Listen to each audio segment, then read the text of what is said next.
Bonjour à tous, nous allons voir aujourd'hui les formules de pharmacopée dans Zhongyi Pro.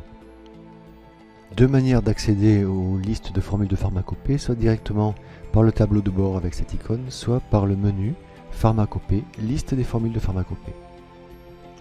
Cette liste est triée de manière alphabétique par le nom Pinyin. Dans la première colonne, nous pouvons indiquer si chacune des formules est favorite ou non. La deuxième colonne nous indique si c'est une formule personnelle, c'est-à-dire une formule que nous avons créée nous-mêmes.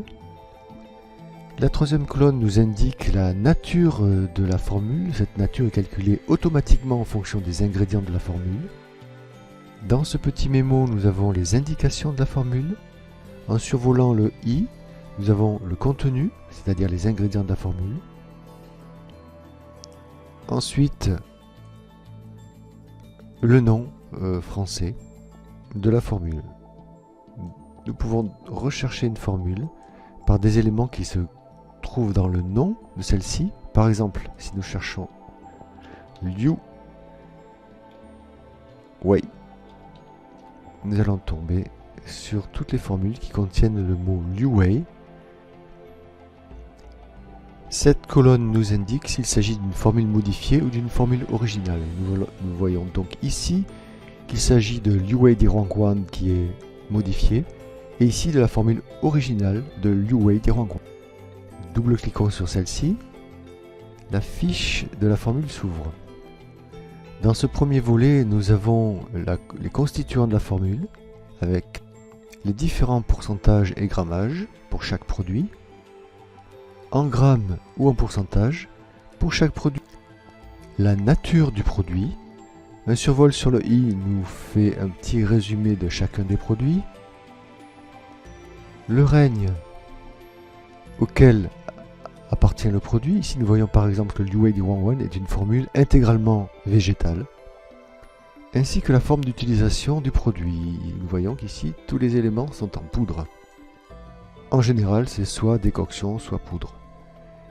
Cette dernière colonne nous indique le pourcentage d'usage moyen, c'est-à-dire la quantité de produits se trouvant dans la formule par rapport à un usage moyen du produit, qui est simplement la moyenne entre la valeur maximum et la valeur minimum des dosages traditionnellement admis pour ce produit. Si on double-clique sur une des lignes, la fiche correspondante du produit s'ouvre. Dans ce volet, nous avons de manière visuelle le pourcentage de chacun des produits de la formule, ainsi que la nature de celui-ci. Survolant chacune des cases, nous avons un résumé du produit correspondant. Si nous double-cliquons dessus, nous avons, de la même manière que tout à l'heure, une fiche qui s'ouvre. Sur ce curseur, nous avons calculé de manière automatiquement la nature de la formule.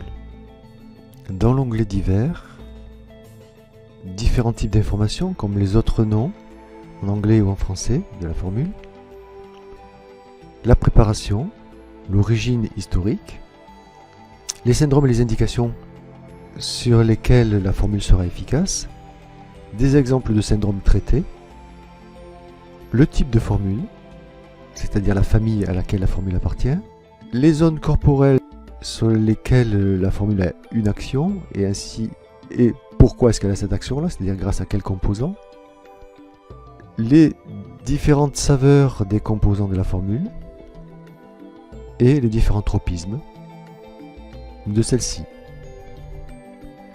Cet onglet nous présente les actions thérapeutiques. Ces actions sont classées par ordre d'efficacité et sont calculées en fonction des ingrédients de la formule. Nous pouvons pour chacune des actions sur le petit avoir un petit résumé de l'action thérapeutique, une petite explication. En cliquant sur chacune des actions, nous voyons quels sont les constituants de la formule qui réalisent cette action. Par exemple, nous voyons que pour accroître le Jing, c'est Shu Di Huang et Shan Zhu Yu. Pour tonifier les reins, c'est Shan Zhu Yu, Shu Di Huang et Shan Yao. Et nous avons parfois une petite explication pour nous indiquer pourquoi est-ce que ce composant est actif, pourquoi ce composant est utile pour faire l'action qui est correspondante, tonifier les reins.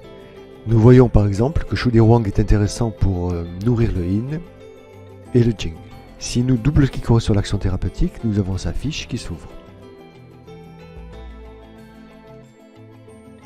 Le volet concernant les symptômes et les maladies. Ces maladies et ces symptômes sont triés de manière hiérarchique selon un ordre d'efficacité. De la même manière que précédemment, quand nous cliquons sur un des symptômes ou une des maladies, nous avons les différents éléments qui sont utiles pour traiter ce symptôme ou cette maladie qui s'affichent sur cette barre ici. La couleur correspond à la nature du produit et la largeur correspond à la force du produit pour traiter ce syndrome, ce symptôme. Nous voyons par exemple que Shu Di Huang et Shan Ju ont ici une force quasi équivalente pour traiter les douleurs des lombes et des genoux, que Shan Yao a une action moindre. Dans ce volet, nous avons les contre-indications. Ici, nous aurions les produits que nous ne pourrions pas ajouter à cause d'une interaction éventuelle avec un des constituants de la formule. Ici, la toxicité des produits, donc nous voyons qu'effectivement dans l'Yue Di Huang Wan, aucun produit n'est toxique. Et ici, d'éventuelles contre-indications, où nous voyons par exemple que Mudanpi pourrait être un des constituants de la formule qui ferait qu'elle serait contre-indiquée en cas de grossesse. Et pour finir, le mémo vous permet d'enregistrer toutes les informations qui vous sembleraient utiles concernant cette formule. Voilà, ceci termine cette courte présentation concernant les formules de pharmacopée d'un Zhongyi Pro. Je vous remercie, au revoir à tous.